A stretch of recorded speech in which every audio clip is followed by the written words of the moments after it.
last year that prices were going to go up, and that did not happen. If anything, in fact, gasoline prices went down by $1.50 when it was at its peak this past summer. A lot of that is because of the actions that this president took. And just to give you a little bit more, the price of oil has been trading around $80 a barrel over the past month. They are around 110 and 120 a barrel last year.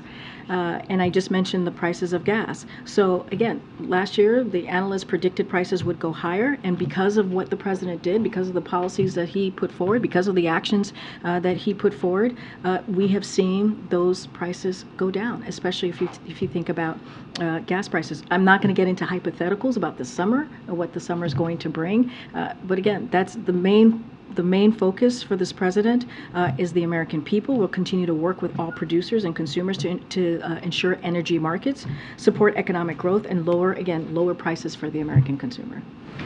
Yeah, okay. I'll come to that. Okay. Thanks, Karine. Just in that vein, I mean, the president specifically said, when asked about OPEC Plus, it's not as bad as you think. Can you just clarify specifically what he was saying and why is it not as bad? I mean, I kind of touched on it already, which is last year analysts were predicting that the prices were going to increase, and it didn't. And a lot of it is because of the actions that this president took. And we see that in the price of oil per a gallon. We see that in the gas prices. And so, that is what the president's going to continue to focus on how do we lower the prices for the American people. That's why the Inflation Reduction Act is so important. When you think about energy security, that's why many of the other, like CHIPS and Science Act, all of the other bipartisan infrastructure legislation, those historic pieces of legislation are so critical and important. So again, analysts were wrong a year ago, and we have the data to prove that. Is there any thoughts of tapping the strategic petroleum reserves again, or maybe going to Venezuela? I mean, are those Biden in the fall talked about other alternatives? Are those some of the alternatives that they're considering now? So look, I'm not going to getting into hypotheticals, especially about any market predictions that have proven wrong in the past, as I just mentioned. Look, what we know is what the president has done has worked. I'm just going to leave that there and not get into hypotheticals. Okay. Karine, has the president been briefed on the security operations underway in New York in advance of the former president's arraignment? Don't have any preview or conversations to share with all of you. As you know, the president gets the daily presidential briefing every morning, but I just don't have anything specifically on that. All I can say is that the president is that we are prepared, and don't want to get too much into hypotheticals from here. And in this moment where there are some prominent Republicans talking specifically about whether Americans can trust the justice system here.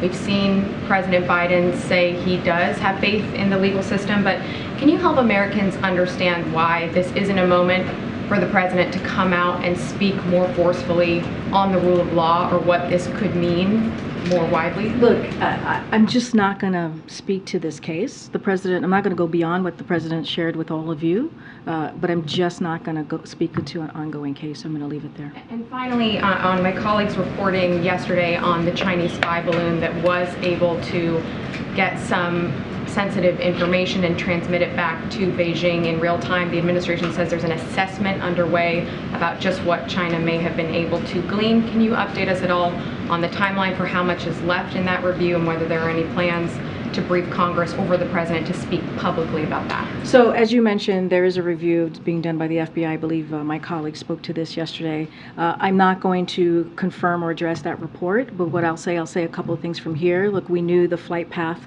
of the balloon before it crossed the United States. That's something that I said from here.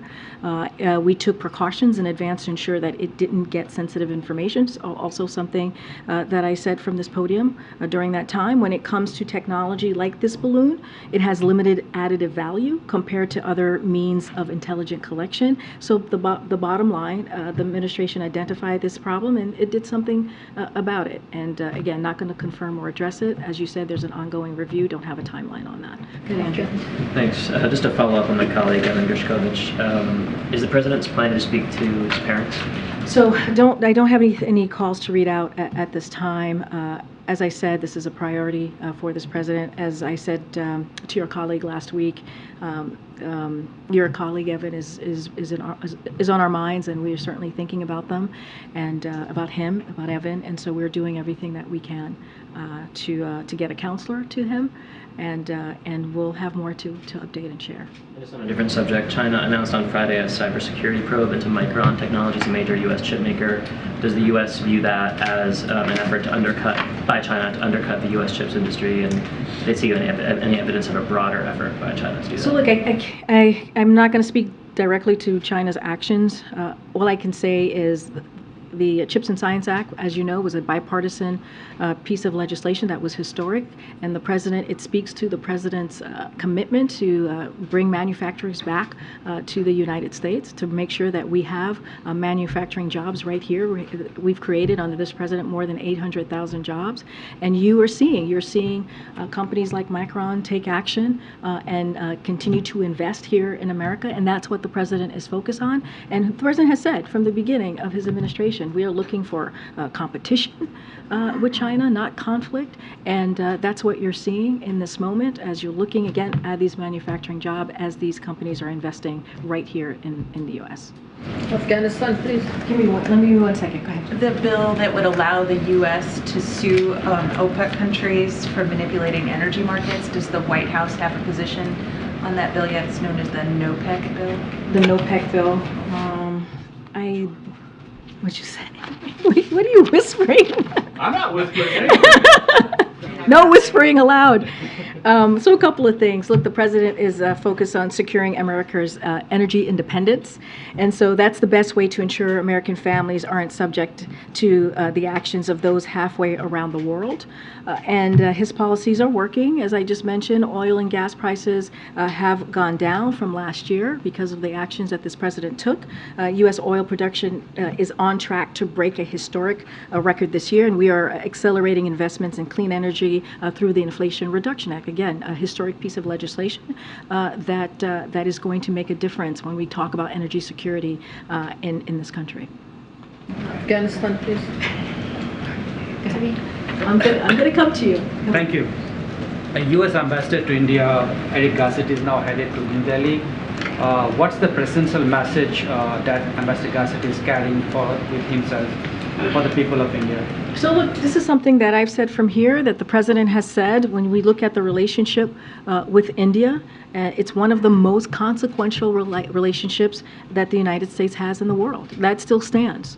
And Ambassador Garcetti will be leading an ambitious effort to deepen our cooperation with India in critical and emerging technologies, expand our defense cooperation, and strengthen our economic and people-to-people ties. Again, one of the most consequential relationships that we have in the United States in the world. So that the United States have in the world. So it's an important relationship that the president sees. I have one more. What is the U.S. view on China renaming 11 places in the Indian state of Arunachal Pradesh? This is another attempt by the Chinese to claim of us Indian territory. So look, the United States, as you know, Lila, has recognized that territory for a long time. And we strongly oppose any unilateral attempts to advance territorial claims by renaming localities. And so, again, this is something that we have long stood by. Okay. A few things, thanks, Karine. On this meeting regarding AI and other technology issues, has the president himself ever been shown or used these new AI tools? I'm not going to get ahead of the PCAST meeting. I think you'll see more and hear more from the president, so I'm not going to get ahead of what the president's going to be talking about and announcing. Okay, so that's a tease. Following up on the Evan Gershkovich case, can you confirm here that the Russian ambassador was summoned to the State Department to discuss this detention? I don't have anything to confirm from here. You've covered most everything else I wanted to ask about, so I want to ask about this. Nicaragua. This week, Daniel Ortega has banned Holy Week street processions due to unspecified security concerns, meaning people in this overwhelmingly Catholic country cannot participate, in essence, profess their faith. Comes a few weeks after Ortega detained a Roman Catholic bishop. I know you were asked, and Kirby was asked about this recently, just wondering if the Biden administration Has any response to these meetings? So a couple of things. Yes, I know that that question, I believe, came up last week. Look, there has been a dramatic deterioration of respect for democratic principles and human rights by the Ortega Murillo regime in Nicaragua, including the harassment and imprisonment of democratic leaders, members of the political opposition, faith leaders, students, and journalists as well. The United States finds this unacceptable, condemns these actions, and we have already taken a number of actions, as you know, Ed, to promote accountability for the regime's actions, including by imposing sanctions, and we will continue to do so. And we'll go to the back. Go ahead, Ed. Yeah, thanks, Karine. So on the technology event coming up later, so critics are saying the president has been late on TikTok to act against TikTok. So what's the time frame then for guidelines on artificial intelligence or a pause on more powerful artificial intelligence? So look, when it comes to TikTok, I want to be very clear. There's a CFIUS review. You've heard us say that over and over again from this podium, and that still stands. And the president has been very, very clear about his concern, his national security concern as it relates to the American people with this app. So just want to be very clear here. And so, look, like I said last time, this question was asked by your colleague here, who was very dramatic about AI. But not on the time frame. Well, look, I get don't to it quickly? look, I Is it another don't have a year? time frame to share with you. As I mentioned, there's a comprehensive process, mentioned this last week, which is underway to figure out how we're going to have a cohesive federal government approach to this. And this is incredibly important. You're going to hear from the president. He's going to speak to this. As you know, as I mentioned, he's going to speak to PCAST. So I'll let him let you hear from him directly. But clearly, this is something that the team is looking at and is very focused on. Yeah, one more, if I could. House Republicans are meeting with the Taiwan president today. The top lawmakers, though, on the Hill are calling for information or hearings on information related to Chinese-made cranes at U.S. ports. Should there be hearings or an assessment by the NSC about possible spying by the Chinese at U.S. ports through these Yeah, cranes? I think you've asked me this question before. Nothing has changed from what I shared with you the last time. Just not going to get into it from here about hearings. Okay, but there's a way to do this, my friend. You know that. Give me a second. Let me get around. Go ahead, Ben. On Evan Gershkovich's case, how worrying of a sign is it that the U.S. still does not have consular access to him, and what are you doing at a higher level to push for that? Well, I just laid out the conversations that Secretary Blinken had with his counterpart just over the weekend. We're taking this very seriously. This is a priority for this president.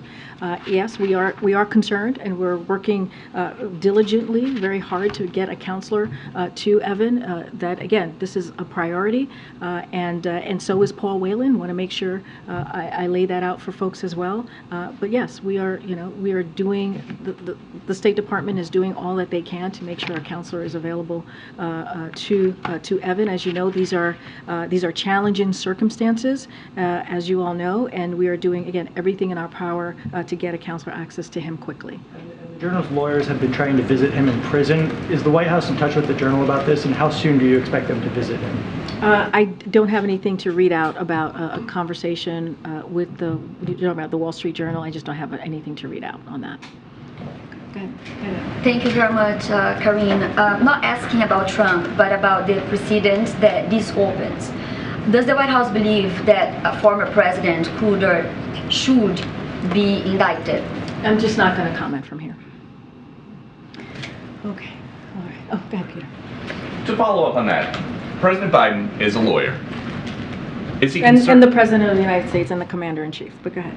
He is, but as a lawyer, is he concerned at all that a local DA indicting a former president could down the line open up the possibility, set the precedent, that local DAs that don't like former President Biden could indict him? I'm not going to comment from here.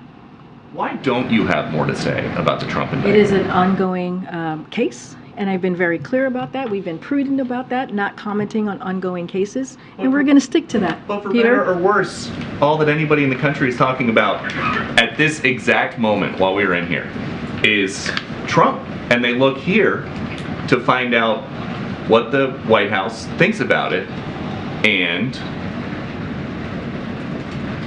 Well, I think the American people should feel reassured that when there is an ongoing case like this one, that we're just not commenting. And so, does the lack of comment mean that you do not think anything happening in New York today is one of the top issues facing the country at the moment? That's your assessment. That's not my assessment. I'm just laying out the facts that we are just not going to comment on an ongoing case from here. And we've been very consistent, we've been very prudent, and we're going to stick there. Courtney, go ahead. Thanks, Karine. I wanted to ask you about judges. Senator Hyde-Smith said today that she's not going to return a blue slip for Scott Cullum. He's your nominee for a court in Mississippi. Did you have awareness on that, and are you going to proceed with the nomination? So this is the first I'm hearing about this, so I would have to go back to my team before I can comment fully. And I also wanted to ask you about unwinding the pandemic measures. Can you talk about the the requirement that foreign travelers be vaccinated? Is that something that you're reconsidering, or that people should expect to unwind along with the public health emergency as we head toward May 11th?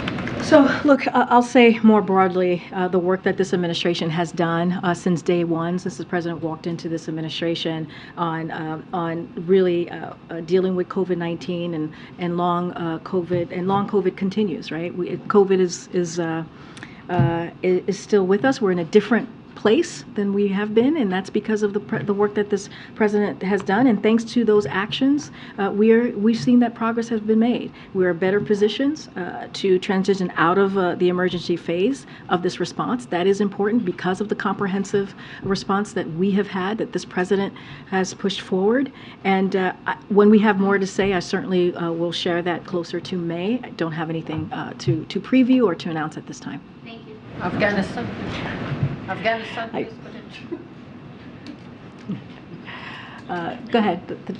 Yes. Yep. Yeah, thank you so much. Are there any circumstances, stepping back from New York, are there any circumstances under which President Biden would consider a pardon for former President Trump similar to Ford's pardon of Nixon? And has that been discussed with any advisors? Is it completely off the table? I'm not going to get into hypotheticals. I'm not going to get into any of that. All I can tell you is that we do not comment from here on any ongoing cases. Anything that's related to any of those cases, I refer you either to the DA as it relates to what's happening today, or the Department of Justice. We're just not going to comment from here.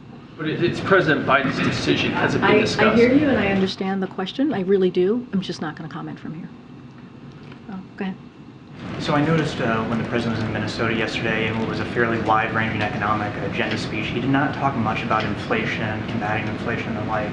I'm interested in kind of the thought process there, given the strain many Americans have felt because of inflation during his administration. So look, the president has always been very clear when it comes to lowering costs for the American people. That's a priority. That will always be a priority for this president. That's why the Inflation Reduction Act is so important. That's why we've seen the lower prices at the pump.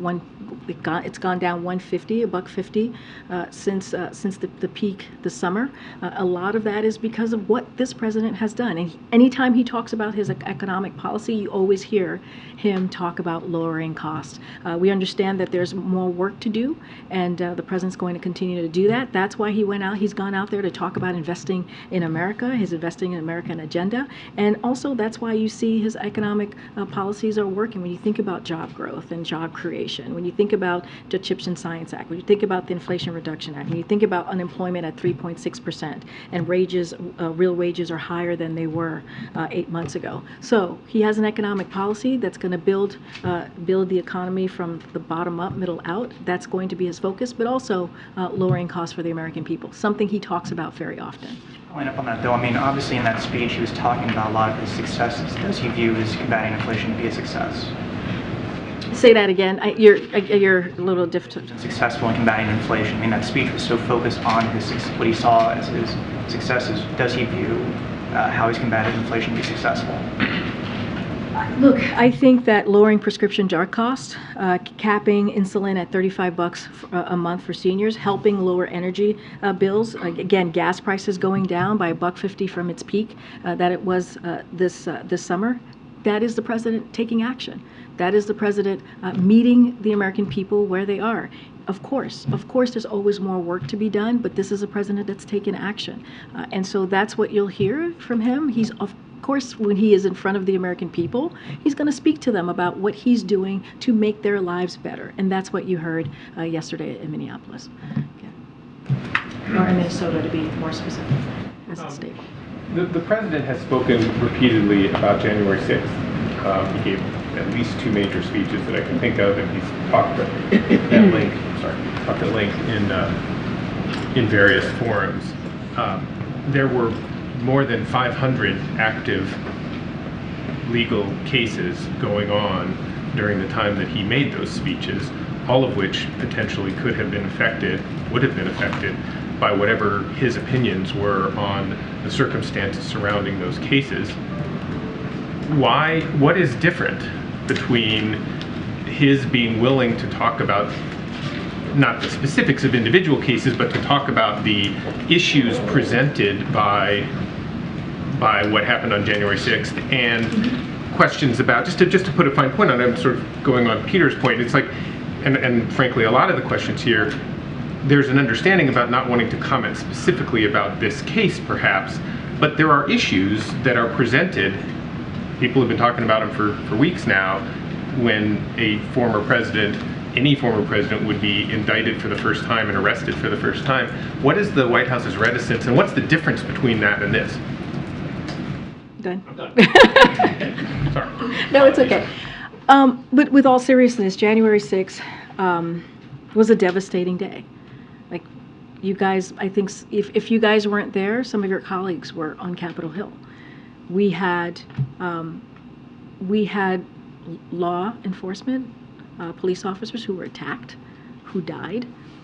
And what we saw on that day was an attack on our democracy. It was a devastating, devastating day in our history.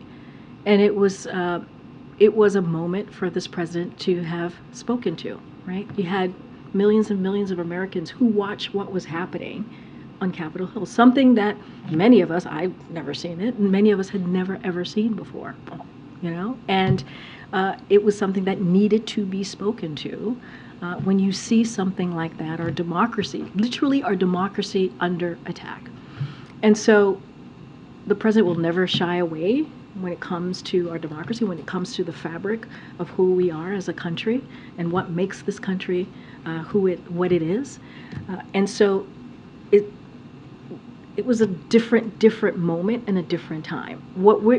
I hear. Follow up. I know, but let me. Sure, go ahead. When it comes to these types of cases, these criminal, specific cases, we're just not going to comment. I know there's a broad. I get you. I know there's a broader question of what this means, the precedent, and what the president is going to decide or make decisions that he might make, like hypothetical questions. I'm just not going to comment from here on that. Again, I was asking why you weren't going to comment from there. I'm hoping that I laid that out for you, and I just laid out why we commented on January 6th, and we're just going to be very mindful. These are ongoing cases. 500 cases involving Americans whose freedom was at risk. I hear you, but right? this is something that all of Americans watch in real time. And people died. People died. Karine, I don't need a lecture on the fact that people But you're lecturing me. But you're lecturing me. I'm not. Yes, you are. I'm asking questions, and what I'm saying is there are millions of people out there watching today. You called January 6th historic. It was absolutely historic, and none of us had ever seen that before.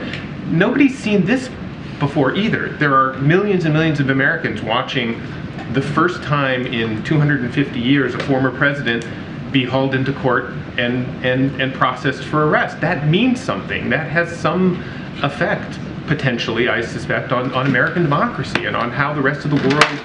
The president has talked a lot about how the rest of the world sees the United States in the wake of January 6th. Totally valid. Why isn't there a similar kind of assessment about how the world is watching us now? Good or bad? I'm not making a judgment whichever way. I'm just saying. And I hear your question. January 6th was a different moment. It just was. It was something that was incredibly devastating. People died on that day and were harmed. And it was just something that we saw visually, that we reacted to, and many people were scared in that moment. And as the president was taking office as the next president of the United States, a president that ran on bringing the country together, on protecting our democracy, it was something that it was important to speak to at that moment. And also, we know that Americans still very much care about this. When it comes to a criminal investigation like this, that is ongoing, we are just not going to comment. We're not going to interfere. We're not going to politically interfere from here. And we've been consistent. We've been very consistent. I know you're bringing up January 6th. I just laid out why we believe that was very different. But we're just going to be consistent on not commenting on any criminal ongoing investigation. Okay. Go ahead. Go ahead, my friend.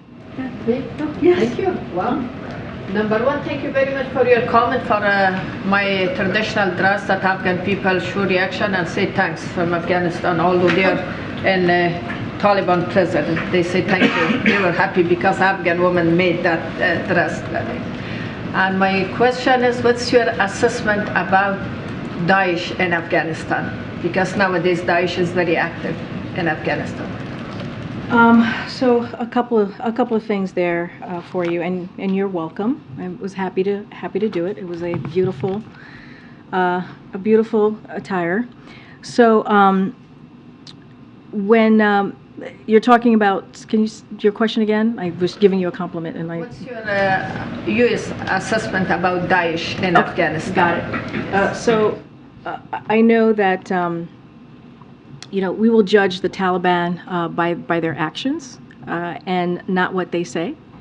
The Taliban wants to be accepted by the international community, but its actions over the last year, such as the increasing repression of women, which I know this is an issue that you care about, have only moved the Taliban farther from the outcome. We will continue to engage the Taliban when necessary to protect the interests of the United States. And any other specifics on that particular agreement, I would refer you to the State Department. I'm going to move around. Go ahead, Michael. Just a quick follow-up on Michael's question. Are you saying that if the former president is indicted related to January 6th, you would comment on that case? I'm not going to get into hypotheticals from here. All I'm saying is I'm just not going to comment on ongoing investigation as we're looking what's unfolding today. I'm just not going to comment on it. All right, go ahead. Thank you. The Vice President just came back from Africa, and it appears to be a very successful trip. She went to 3 nations, and one of them was Ghana. I'm very curious, and so are many people commenting online, with regard to Ghana being a nation that still has issues with slavery. I wonder if you could just comment on the U.S. connecting with a nation that has that level of humanitarian crisis.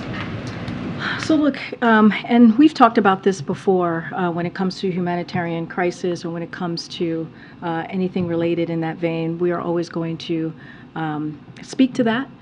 We are, very, I'll even step a little bit further back. When the president held his Africa Leader Summit, he said to the African leaders at the time that we are all in.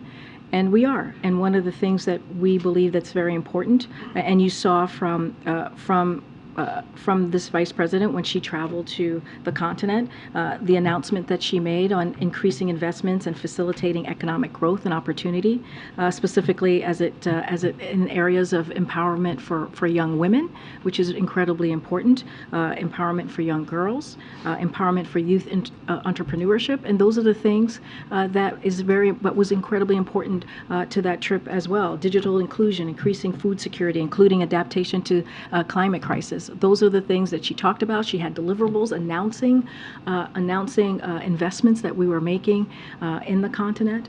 And so, look, it was an important trip, and we think that again, it was incredibly successful, and this is going to be a continuation of our commitment to continue to partner and make sure that that continent, the African continent, is not left behind. And so you're going to continue to see that from this administration. Okay, go ahead. Is the administration expecting or preparing for possible Chinese military drills in the event of the Taiwanese president's meeting with Speaker McCarthy tomorrow? So we've been very clear about this when we talk about the President Tsai's transit. It's private and it's unofficial. And look, there should be no overreaction from the PRC. This is a trip. When you look at the transit that is underway, that has been for a long time, has occurred for some time. President Tsai herself has made this transit about 6 times before, and again, there should be no reason for China to overreact here, and I'll leave it at that. There's no change to our One China policy. We've been very clear about that, and I'll leave it at that. Any specifics that you may have about the trip itself, I would refer you to the Taiwan authorities. On Venezuela, is the White House looking for new diplomatic channels with the government of Nicolás Maduro in Venezuela? Don't have anything else any update to share on that relationship with Venezuela at this time. Okay. This is the 78th anniversary of the atom bomb over Hiroshima and Nagasaki, and the G7 next month will be in Hiroshima. Do you know if there's a visit plan to the memorial? And last time you were in Japan, you never got to see anything, so we take a little time to see a few of the sites. Oh, that's so kind. And the second follow-up is that there's great shock in Japan about the arrest of the opposition candidate.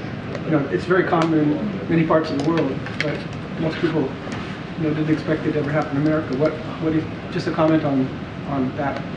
Wait, say that last part again. There's a lot of talk in Japan. There's been a lot of shock in Japan as to the arrest of the opposition candidate. It's very common in many parts of the world. You're talking about which opposition candidate you're talking about? Upcoming election. Oh, you're talking about the U.S. Yeah, and it's very common. Many parts of the world it's very common, but people just never expected that to happen in America. So, just a view of that from outside. I love how you guys are asking me this in different ways. It's very, of course, you guys are clever. The first question, I don't have anything to announce at this time about the G7. Once we have something to share, certainly we'll share that with all of you. On the second one, I'm just not going to comment from here, and so I'll leave it there. Okay, everybody. All right, have a great day. I'll see you tomorrow. Thanks, Karine. Thank you, Karine. Thank you. Oh, you're very welcome.